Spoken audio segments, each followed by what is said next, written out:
পুরুষের মধ্যে সর্বপ্রথম কে আগে জান্নাতে যাবে? নবী বললেন, কেন রে বেটি?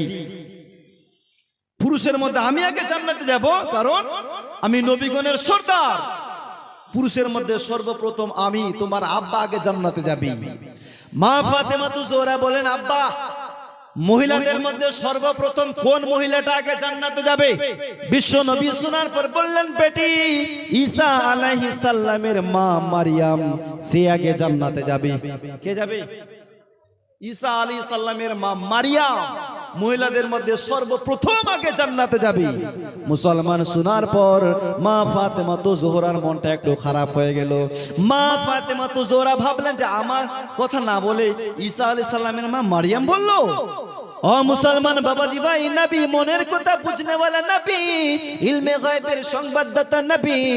নবী বললেন, বেটি কি ভাবছো রে মা? তুমি এটাই ভাবছো